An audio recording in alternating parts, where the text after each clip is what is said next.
Hey everybody, it's Eli back, and I haven't recorded in a while, but I played 2 leagues last night and changed up the deck list a little bit.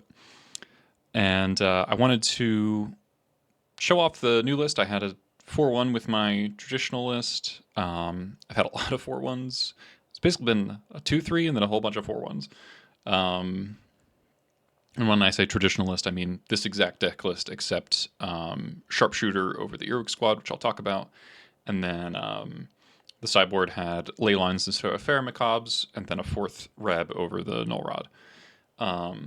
Now, I want to talk about why I've made these somewhat substantial changes to the sideboard, and I want to talk about the Earwig squad.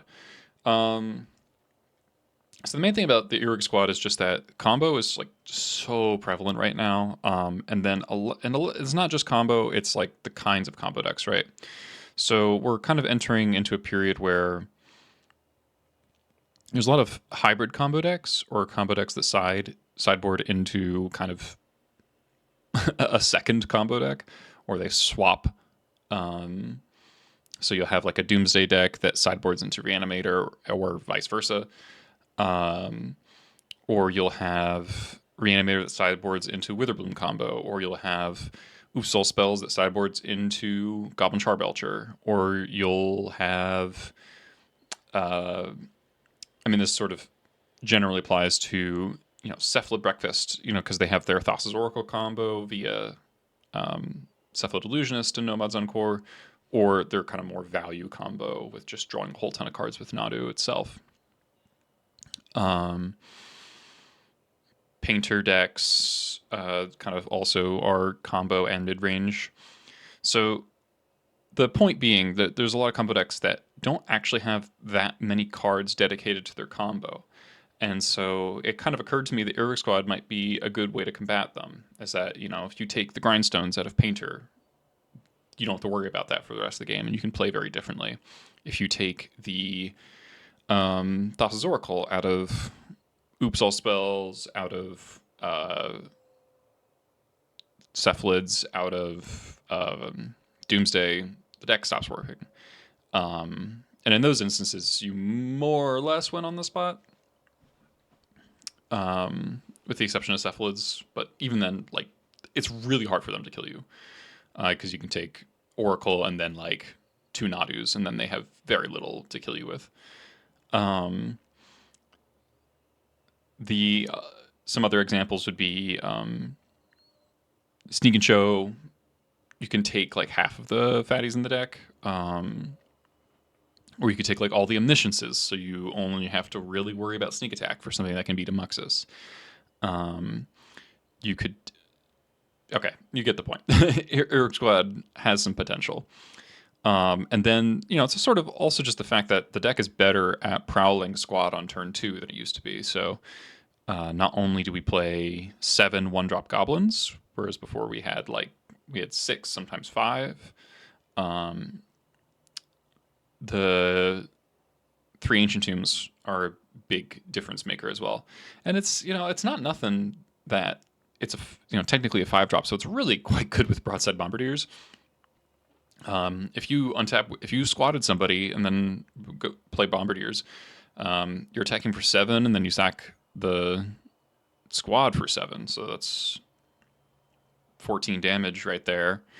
So it's really quite a quick clock. The other really big one that I kind of skated over is Blue Black Reanimator. So Blue Black Reanimator only plays 1 Atraxa, 1 Arcana Cruelties. If you squatted both of them before they can cast Entomb, before they draw Entomb, it's kind of impossible for them to win game 1, because they would have to basically... they can't Fatal Push Earwig Squad, so they'd have to bounce it back to your hand, which is a little dangerous, obviously, or they'd have to trade it with a Troll and then reanimate another Troll and then kill you with that. So you'd have to have a pretty dysfunctional draw to lose after resolving squad on the Entomb targets. And then there's the information component as well, is that if you're squatting somebody post-board, you get to know how they sideboard, and that's especially valuable against some of these combo decks, especially like Oops, that has multiple pivots. Whereas, you don't know if they're going to sideboard into Charge Belcher, if they've got just tons of disenchant effects, if they leave Impactum negations, all these sorts of things. So I thought I would review my last league here because I had some cool games. So I'm just going to do the post-board games on Oops. I die on turn one, as you do against Oops. And this is Vaulted Form, who's kind of the Oops master, right? And I know that I knew, because I've seen his deck lists, that he doesn't play Belcher, and he has 8 naturalizes. He has 4 Force of Vigors and then 4 Wear Down. So I was like, okay, these Pheramicobs are actually quite good. And you can kind of see with my sideboarding, I start to run out of things to cut because I'm boarding in 3 Pyrokinesis, 3 Reb, 3 Pheramicop, Grafdigger's Cage, 2 Flutes, Magus of the Moon. I'm cutting quite a lot. And I didn't even board in the Null Rod, which I actually should have. But still, it's a lot. It's hard to find all the cuts. So it's game 2 here. So this important thing about Pyrokinesis in this matchup is that if you have a sack outlet, meaning instant speed sack outlet, so that's Sling Gang and Skirk Prospector, a Pyrokinesis can often fizzle Oops from going off, or at least force them to go into a Memory's Journey line that takes a lot longer. So if you've sack outlet, Pyrokinesis, and a Reb, you kind of have it locked up. Obviously, that's like a bit of a house of cards, and Thoughtseize can disrupt you, but it's like the game plan. The thing against Oops is that they get sort of half affected by a bunch of things, and so the purpose of the sideboard cards, boarding in a ton of them, none of them individually win the game. But if you can string 2 or 3 interactive effects together, then you can overcome them. So I keep this hand because if I draw a red source, it's a pretty good clock. I've got a red card to pitch, and the Wasteland's actually very good against Oops now, and I've got a Pheramicop against a turn 1 kill. Usually their turn 1 kills lose to Pheramicop. And also he kept 7, and I'm just like, you definitely have a Force of Vigor, and you kept a hand because it's Force of Vigor. So we just kind of stall out for a little while. At this point, the jig is up, I think, unless he thinks I'm holding up Flute. But here's kind of a cool thing where, okay, so what's my best play here? And it's just actually Matron for Earwig Squad. It puts my opponent under the gun to win the game next turn through this Pheramicop. And I even have a Pyrokinesis. The Pyrokinesis could clear a blocker if they go if he goes Ritual Poxwalkers or something like that. So he has to spend his pedal Thoughtseizing my Macabre or my squad. And then that's sort of this is a thing that you got to keep track of. When do you sack stuff with Broadside preemptively? And if you actually do the math, it's exactly lethal if you don't do it. If you don't, you're going to be 1 damage short if you sack this right now, because it's basically just 5 times 3 versus 4 plus 10. And I think he knows my hand, so yeah, he knows he's dead next turn. And then game three was actually pretty interesting. So this hand's really close to a keep because of the Wasteland. But I felt like I needed, on the draw, I really do want a Pheramicop or a Grafdigger's Cage. Or at least the sack outlet to go with the Prospector. Also would take, turn one Flute is all right.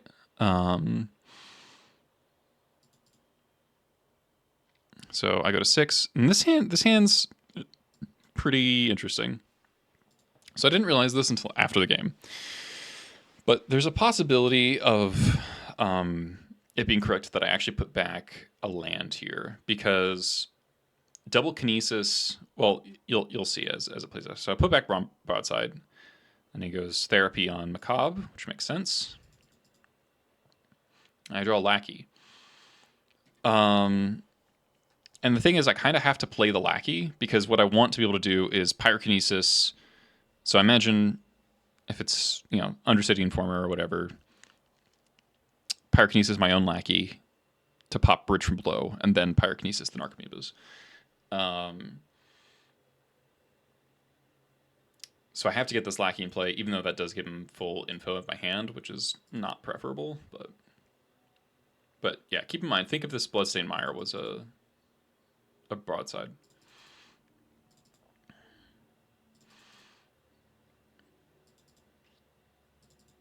So now we get some fireworks. So here's Balustrade Spy. And this is the sort of tricky thing about Oops, is like now the number of Narcomoebas matters a lot. So this is 3 Narcomoebas, 2 Poxwalkers. So right here, so before this last Narcomoeba comes into play, I have to act, otherwise he just immediately casts Dread Return because he knows my whole hand. He doesn't need to check for Macabre.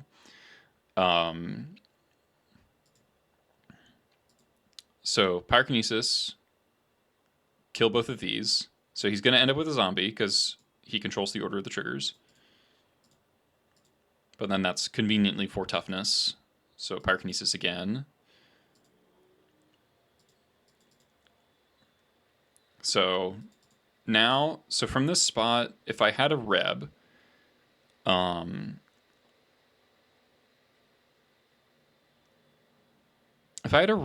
I could theoretically win the game, because I could just Reb the Memories Journey in his upkeep. He would probably Cabal Therapy. Well, he would be then be forced to Cabal Therapy my Reb, sacking the Narcomoeba, and then that brings back the Poxwalkers. And then he has to Memories Journey and then like do something like Petal Oracle. Or something like that. So it would buy me a couple of turns to draw another Reb, or this is the spot where like having my Null Rod in would be good. Or Macabre.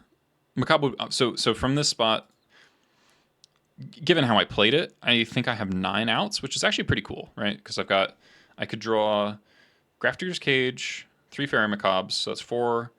And then Reb, that's 6.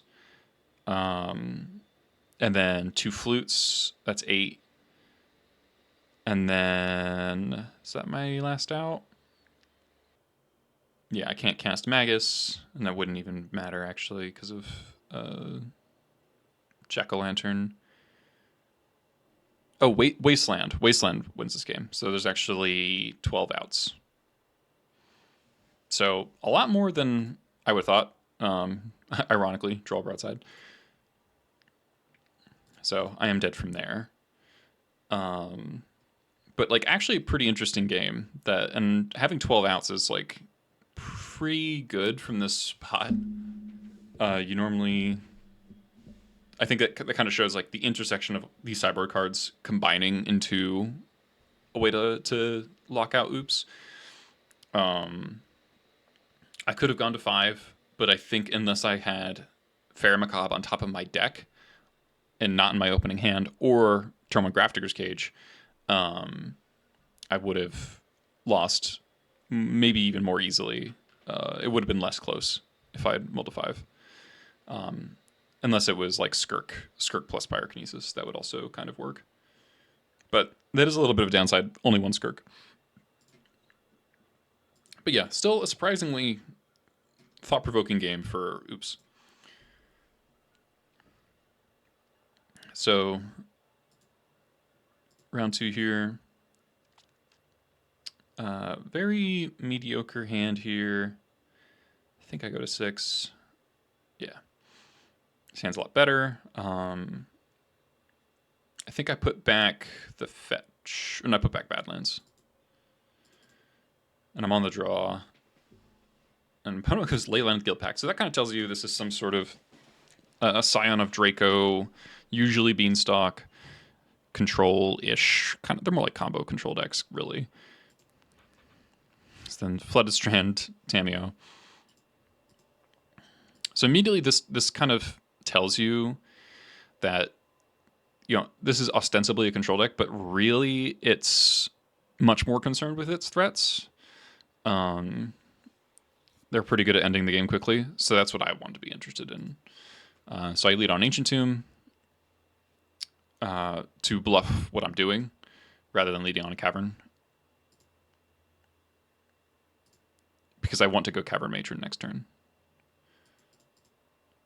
And I'm drawing lands, which is what I want.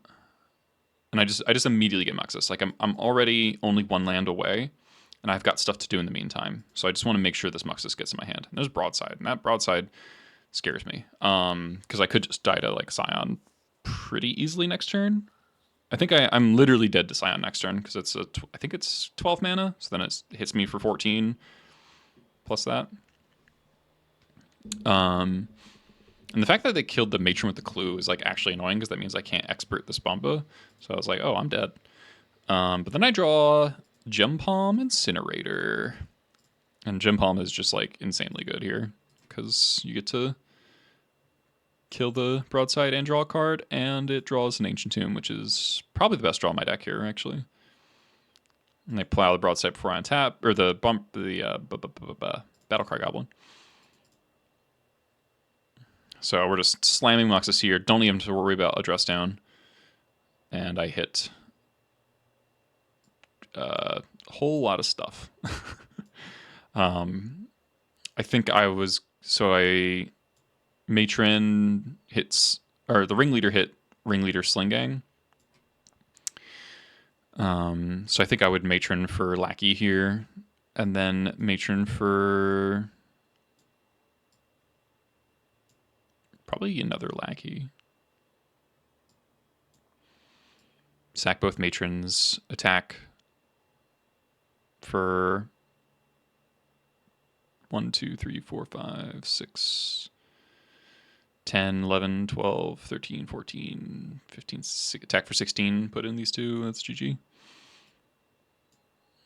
So yeah, pretty awesome Muxus flip. 5 out of 6.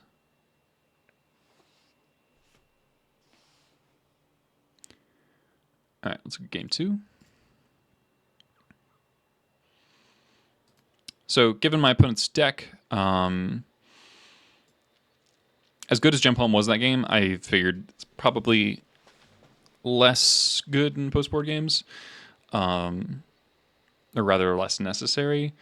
I wanted to keep all the lackeys in. I cut Grease Wrenches and Skirks. I brought in Reb and Magus, and I think...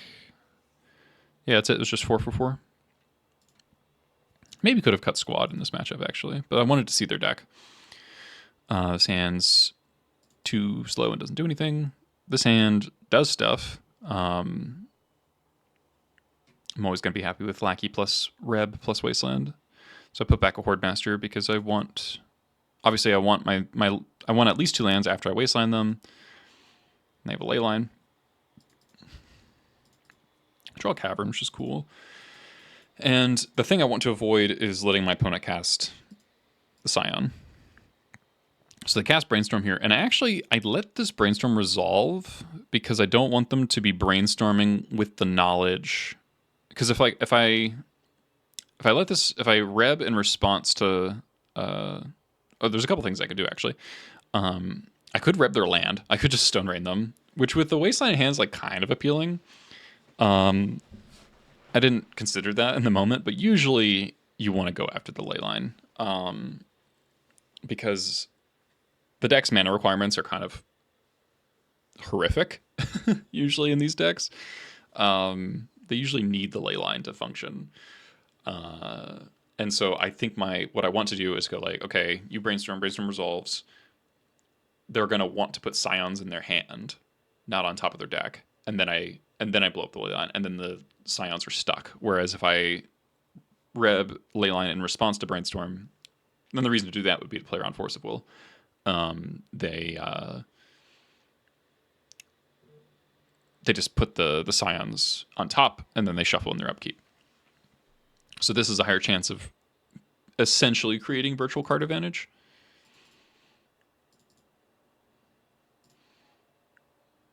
So then they got really spooked by that Ancient Tomb, double Ancient Tomb, because that is a very bad Damping Sphere. Matron's a great draw. And then I decide to attack their blue because obviously this is cantrip color, Source of Plowshares color, and Tamiyo color. Tamiyo is quite annoying for me in this spot. Island up the Beanstalk.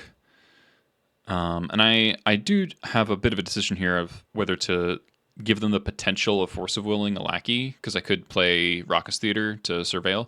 I decided it's not worth it because the way this game goes out of my control would be Force of Will your lackey, draw a card. This lackey connects, Matron kind of has to get Muxus, and then they kill the lackey or block it, and then I'm kind of stuck. But it's harder for them to deal with 2 lackeys in one turn. Unless this Black Splash means Bowmasters, which I don't think it does. So, then second Beanstalk. So at this point, the only thing that can beat me is Consign, and even then they're going to probably die to the board if they had Consign there, because I put in both, and then Surveil, and then next turn they're just facing like a ton of damage, even if these 3 guys didn't come into play. But pretty easy win for me there. The draw of Gem Palm in game 1 was really insane, let alone Gem Palm draw the second Ancient Tomb. All right, so Earwig, Japanese player, I'm pretty sure, known for playing lands. On the draw, this is pretty much what you want in a game 1 hand against lands, because I've got, the Boggart Trawler is really nice. I've got Life of the Loam covered eventually, so I can't get too much value. I've got a Lackey and a Vial. I've got a Wasteland. The only thing this hand is missing is a basic land. And they have a really slow start. I draw a basic land. So just a Surveil. And I do lead on Lackey. I do lead on Vial here because it's long term the more important thing. And the land pass sort of says Source of Plowshares. Like if you kept a hand without Mox Diamond to Exploration, what are you keeping a hand for? And it's like, okay, probably like Loam and a Source of Plowshares. So play my Wasteland. Because the risk if you hold the Wasteland for too long is if they just go like stage Crop Rot for Depths, And there's a Loam, but pretty weak Loam, only picking up a fetch.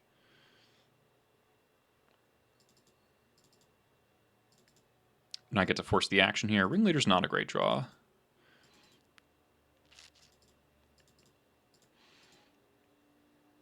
So there's that Plow. And now this is just a very clean Boggart. So again, I am a little vulnerable to a Merit Lage, though if I draw a land, then I can get Slingang in play, survive a turn, and then probably almost certainly crack back for lethal with double Broadside. But now I get to eat the Loam and the fetch. Wasteland is tapped, which is a little scary. I get ported. Or so I thought. And then there's Crop Rot for Blast Zone, blows up my Vial, which is like a bummer, but that's a lot of resources my opponent just spent to destroy my Vial. And here I'm a little scared of my mana situation. It's not that hard for lands to double Wasteland you, and you just don't cast any more spells. But I figure given there's no exploration, they just spent a Crop Rotation. I bogged the Loam. I think I can probably just get Wastelanded once.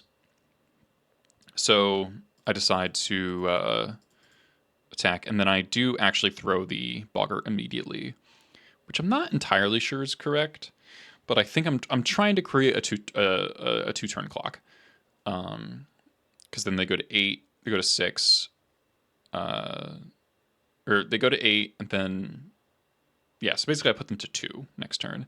And if they're at 2 and there's a broadside in play, it's really hard for them to live. And I say 2 because I'm assuming that I'm going to get Wasteland and then I play Battle Cry and I throw the Battle Cry.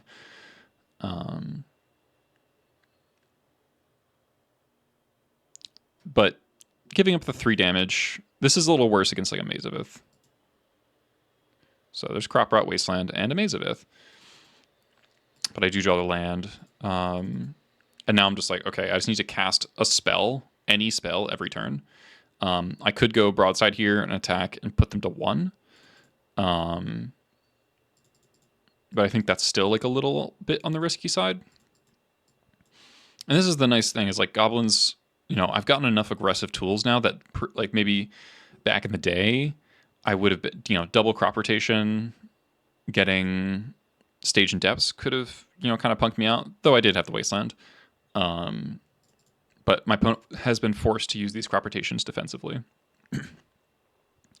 So, opponent's at 3, and they're stuck, basically. They would need Glacial Chasm, and Glacial Chasm at 3 life is not very sustainable. So I got the Lackey there just as a...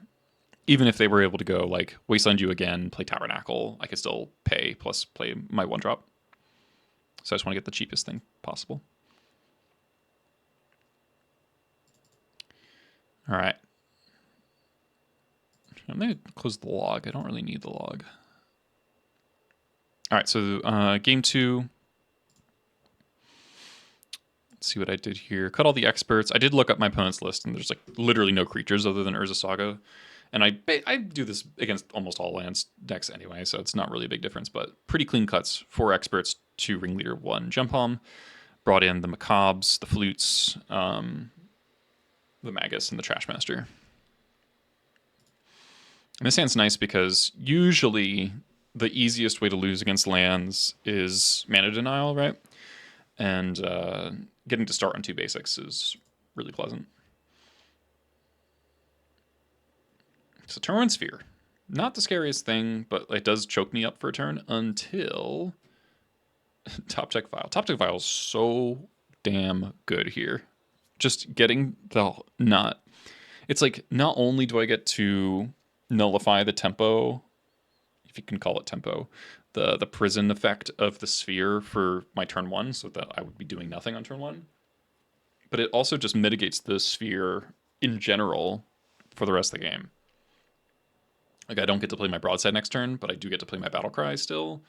And like this alone will counteract sphere. An opponent's hand is obviously not good. If you're paying 2 life to play your Mox Diamond to play your exploration and not make a land drop, like, you're in a pretty dire spot. So it kind of looks like my opponent kept a hand based on turn 1 sphere, and the turn 1 sphere just gets totally sidestepped. Boggart's very nice.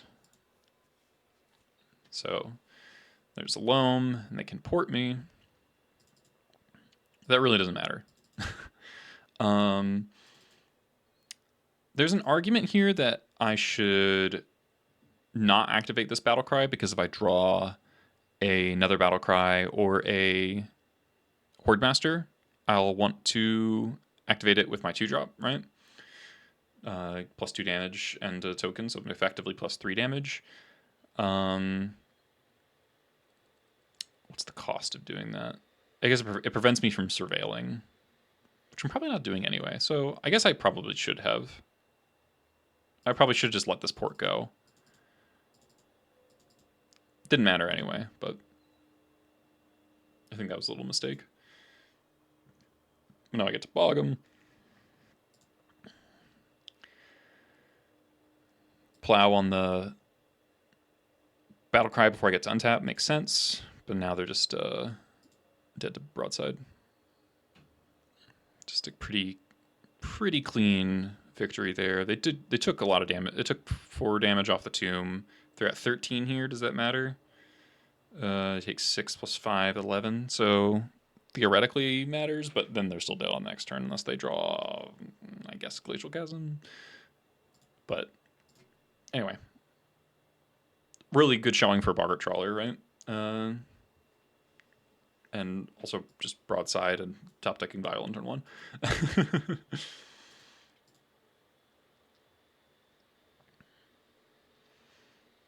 All right, round 3 here. Or round 4, rather. Got a pretty decent hand. The funny thing about it is that I'm probably sacrificing the Skirk Prospector. Unless it's against Delver, I'm probably sacrificing Prospector to play heavy on turn 2, like 90% of the time. And my opponent does mulligan to 4. So usually when your opponent's mulligans to 4, when your opponent mulligans to 4, you're like, oh, it's Oops All Spells or Black Crypt Reanimator, and they're just going to kill me on turn 1. And then they did the least expected thing, which is turn 1 Forest Noble Hierarch. And I was like, okay, can't possibly lose. Draw the land, which is nice, so I don't have to spend my Boggart yet. And we do that exact thing.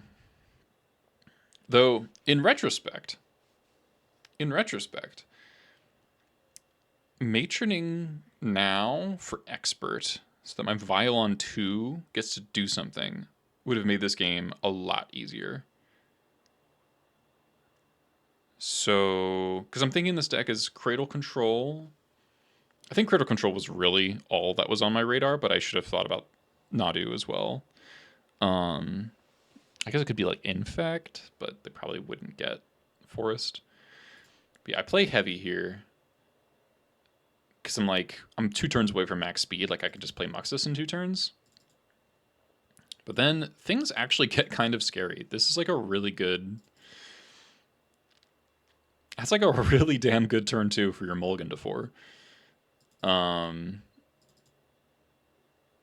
now it's sort of obvious why, if this heavy was a matron and the Vial was on 2, we'd be in a lot better spot. So, so the decision there is matron for expert now. Expert the Nadu.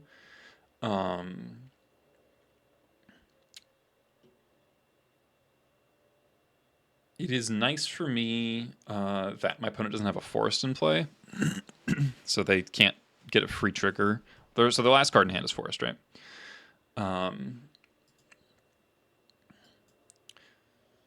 So I decided to go with the broadside because it's just more damage. And I do need to clock them. Because if they've got 3 creatures in play and a Cradle, like they do have a lot of scary top decks.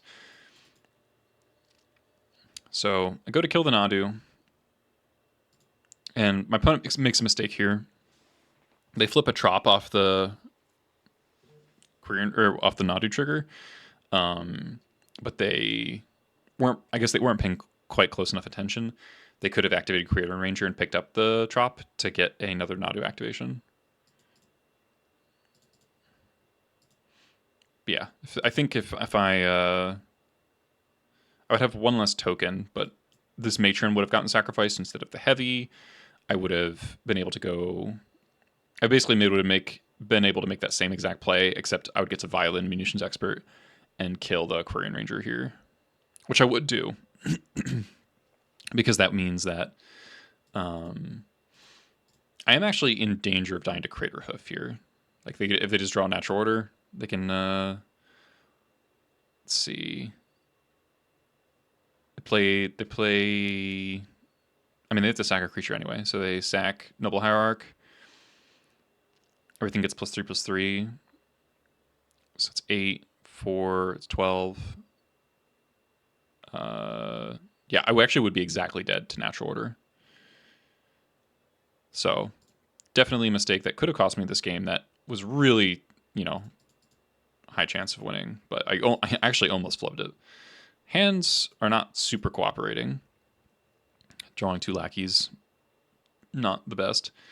And I think the decision here is, do you just get a broadside automatically, and I can go matron, broadside attack, kill that. I do want to get this Quirion Ranger dead, so that if they draw Nadu, they can't activate it. Or rather, they can't get any triggers. And obviously I want to kill their stuff as soon as possible because of the Cradle. However, I realized the better line. Just attack like this.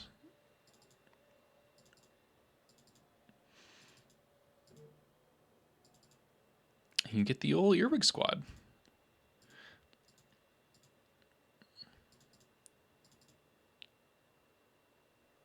So here's my opponent's deck. I know their last card is Forest. So take the Hoof, and then I take two Nadus. Now they only have one Nadu left, and the Nadu is dead on board. So basically what happens then is they can't play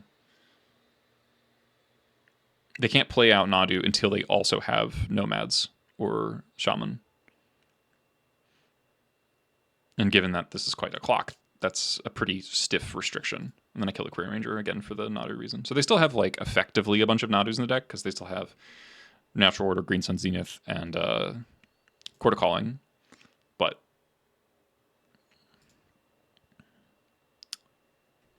it's obviously fewer outs, and then the actual number of copies does matter.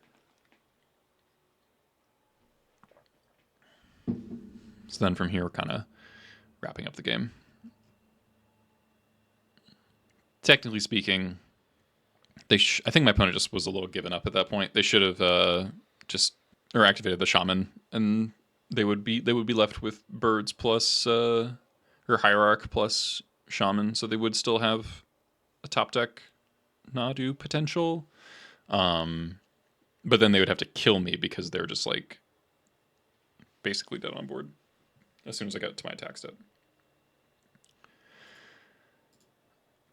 Game 2. So, I mean, they mulliganed for it, but I almost flubbed it by playing my turn 2 wrong. So, cut Battle Cries and Vials, boarded in the Pyrokinesis, 1 Disruptor Flute, Cage, and Magus. So this is like one of the few hands, I think, on the draw. Like, even I'm still like kind of dubious about keeping this hand. But Lackey into Expert, it's basically, the problem with it is that it's bad against turn 2 Nadu. But if they don't have turn 2 Nadu, then I get to essentially trade Lackey and Expert with their first 2 creatures, and then follow that up with the Bombardiers. So that's like a pretty strong curve out. And I have mostly good draws from this spot. So decide to keep it. Forest Hierarch. I draw a second Expert, which is pretty cool, and you'll see why. And then I think I'm going to die because my opponent Zeniths for Dryad Arbor. I'm like, oh god, they have Guy's Cradle. But they don't. They actually just don't have another land, so their hand is all mana dorks. So, worth saying, a Pyrokinesis completely obliterates this hand. But now I get to go Expert the Dryad Arbor, and then put my opponent in this position of like, do I block? Do I not block? And they try to call me on a bluff by not blocking, and then I just have a second Expert to punish the no block. And then they swords the Lackey. Just a little preemptive, because now I just get to broadside and the game's end. Game's over. Once you've stymied their development like this, they can't really get out from underneath broadside. So game 2 was pretty clean. All right, final match.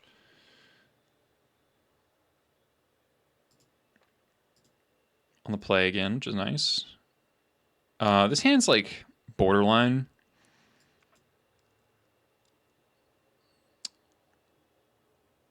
It's a very amorphous hand. It doesn't have like a really clear game plan.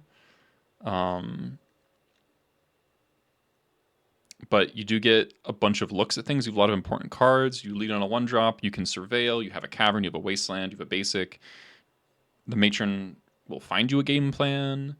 I can matron on turn 2 if I have to. Like I could go turn 1 prospector, turn 2 cavern out matron, get broadside. Like that's not that bad. So I think I do keep it. My opponent keeps 7. And then they go Ancient Tomb Grim Monolith, and I'm like, God damn it, it's this shit again. And I was terrified that it was the key vault, the key One Ring deck, but that's actually not it. It's actually just Eldrazi that's playing Grim Monolith.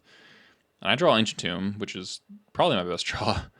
Munitions Expert would also be very good there, but And from here, I'm just like, okay, especially because I'm assuming this is a non-interactive matchup, I just get the Muxus because I'm just like, okay, I can just cast it next turn. Let's go. Then my opponent does surprise me a little bit with Ayavugan's second Fleshraker, but they actually don't have anything, which is kind of crazy. So I think what's probably happening here is that my opponent doesn't have colored mana. They surely have enough mana to do whatever they want. It's just they don't have colors. And they also don't have double colorless. So they can't, or they had colorless floating, so they would have been able to cast Kozilek's Command if they had it. So slam that Muxus. Got one broadside, so I at least get to kill one Fleshraker. If they untap with Fleshraker, I'm super dead, honestly. There's the Myco Spawn. So I'm taking a bunch of damage. I get double Wastelanded. Strip Mine. It's very fun. But we're actually in a pretty reasonable spot. And maybe I should have registered the colorless mana thing, where... so what I want to do is I want to force them to block this Lackey with a Fleshraker, or at least the Eldrazi Spawn. And so I play Vial off Tomb to throw it at the Myco Spawn. I block. And then I wasteland the Ayavugan. I think I probably should have wastelanded the Cavern. Though, truth be told, I don't really care about another Myco Spawn, so I think it's probably fine, actually. Because all I have to do is get to combat. So like that was probably the worst thing they could have done for me. Is bouncing Muxus, but even then, they're still dead on board. I guess a Kozilek's Command for 3 was possible with the second Ayavugan. That would have been pretty bad. Because now you just chump block Muxus and Horde Master. They don't even block the Horde Master, probably. Well, they might actually at that low life total. And then I Surveil, and then it would kind of depend on whether or not I got wastelanded for a third time.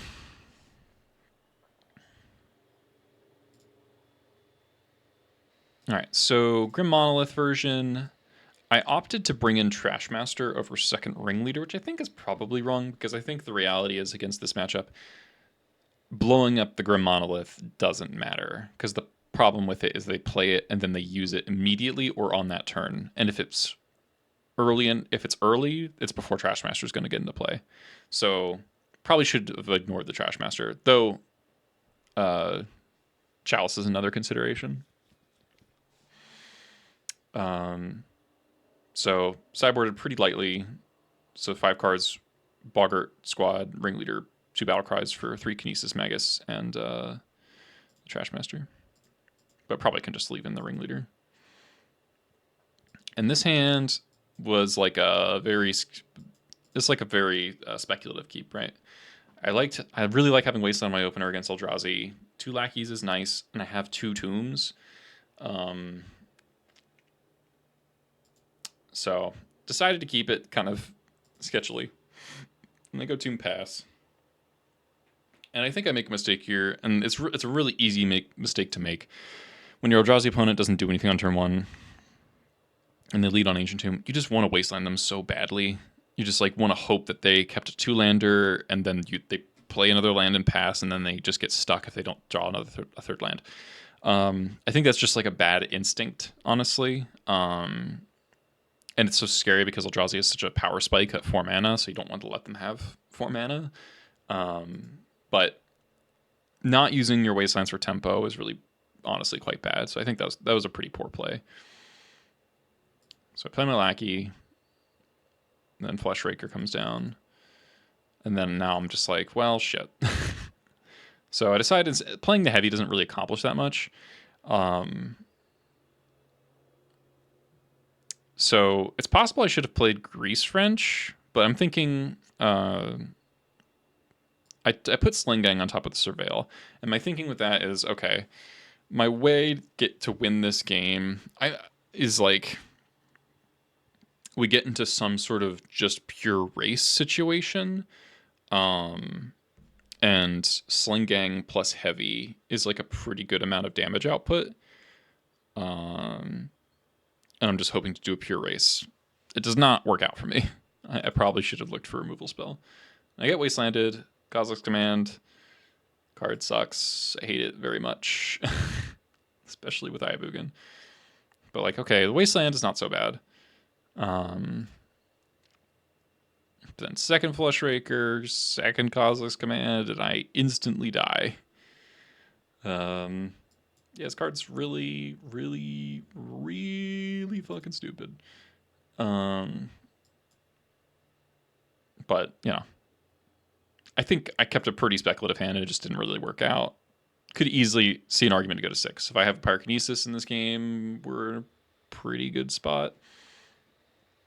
That they do have like infinite mana, so it probably actually doesn't matter. But this is the thing: it's like I wastelanded my opponent, and my opponent is turn 5. My opponent has like 19 mana or whatever. 6 off of this, plus 7, plus 2. It's just ridiculous. So wastelanding without tempo really doesn't do anything, I think is the lesson there. That is hard to learn because you really, really, really want to hope your opponent doesn't have a land drop. So I think I just ran it back. Yeah. I think the 7 was discussable.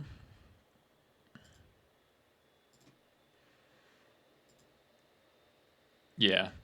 I mean, you have 2 very important cards, but the rest of the hand just doesn't do anything. You're normally better sideboard cards like Pyrokinesis. You don't have anything to do with it because you only have one red card. So like Mountain Violent to Surveil is just like not good enough. So go to 6, and this hand's quite good. Obviously double wasteland's good. Nothing to do until turn 3, but we can protect our lands from opposing wastelands. So this Magus is quite likely to come down on turn 3. So I just need to dodge an insane hand or a turn 2 Thought-Knot Seer. So I put back the Bombardiers. They reveal Devour. And then they go Forest Petal Chalice on 1, which I could not be more thrilled about. That is exactly what I want. They do Mill of Dismember, which makes me nervous because I'm like, oh, do they have a second Dismember? I can't really play around it. So they play Wasteland, which is interesting. So that kind of stops me from surveilling. Drawing a 3-drop, which is a little awkward. So now is just the time for Magus. Just gotta hope there's no Dismember. They wasteland my Cavern, which makes sense, kind of. Then they miss a land drop, and the game's sort of over from here. So I may turn for Bombardiers there. I'm trying to kill them as soon as possible. I think I actually should get Trashmaster, because if I draw a land, then I can go attack for 4, end of turn, blow up your Chalice, and then Broadside plus Lackey. But second Bombardiers is like, I guess the real reason to get Broadside or to get Trashmaster is Disruptor Flute. Disruptor Flute would actually be a genuine pain for this hand.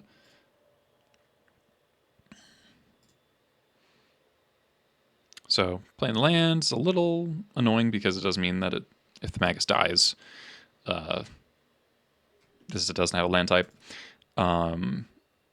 But my opponent's pretty dead here. Like even if they dismember, they go to 4, and then they're dead to everything. Like they play a 1 ring, but like there's just so much life loss.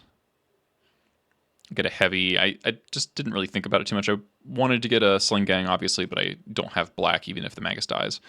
I definitely should have gotten Trashmaster in this instance, I think. And they're just dead. So Supper cards doing their thing. So it was a nice 4-1, and we had a pretty close game against Oops. in the loss. I think a pretty good showing for Earwig squad.